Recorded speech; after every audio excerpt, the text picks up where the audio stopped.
شەو ڕۆژ و لەیل و نەهار من میوانم بیوە. ئەم ژنە تەمەنی 119 ساڵە، لە 3 سەدەی جیاوازدا ژیاوە.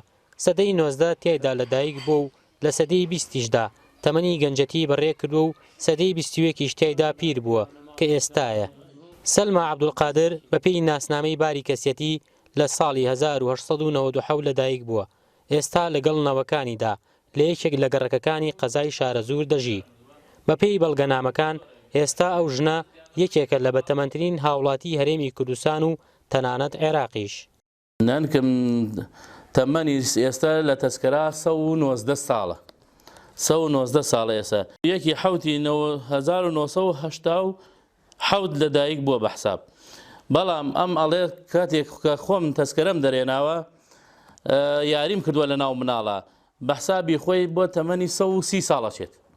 ننکم لەخوا بەزیابێ هیچ نەخۆشیێکی نییەکو نەخۆشی بەڵام تۆزێک گوێی گران بووە 64 نەوەی هەیە.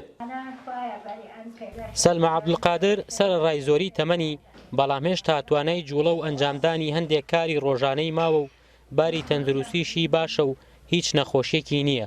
بەڵام بەهۆی زۆری تەمەنیەوە گوێی گران بوو و توانای تێگەشتن و قسەکردنی زۆری نەماوە. ئەم ژنە دایکی 8 منداڵە، 5 کوڕ و 3 کچ. هاوسەرەکەشی 42 ساڵ پێش ئێستا کۆچی دوایی کردووە.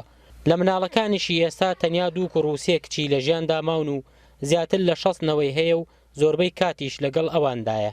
زمانی زوو ئەوەما کردو ئەوە بوو ئەوە هاک وەشمان کرد و واچوین بۆ کوێستان و ئەم دایکم لەگەڵ باوکمەخوا ئافرێکی سەخاوەت بوو، زۆر سەخاوەت بوو.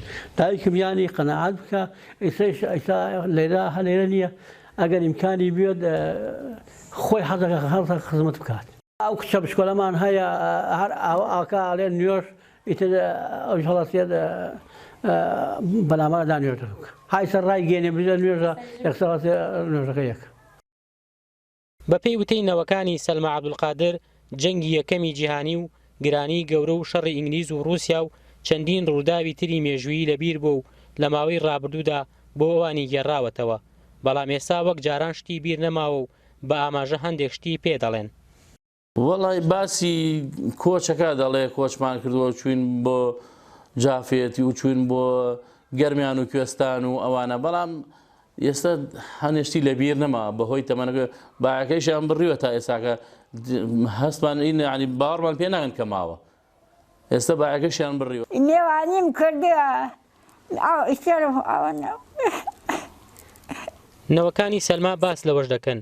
زۆرێک لە هاوڵاتیان و تەنانەت دام و دەستگا فەرمیەکانی حکوومەتیش بڕوا ناکەن ئەو ژنە تا ئێستا بەو تەمەنە زۆرەوە لە ژیاندا مابێت. دەشڵێن لە 2 مانگی ڕابردوودا بە بیانووی ئەوەی ئەو ژنە لە ژیاندا نەماوە حکوومەت بە شەخۆراکەکەی بڕیوە. عومەر فەتاح، NRT شارەزور.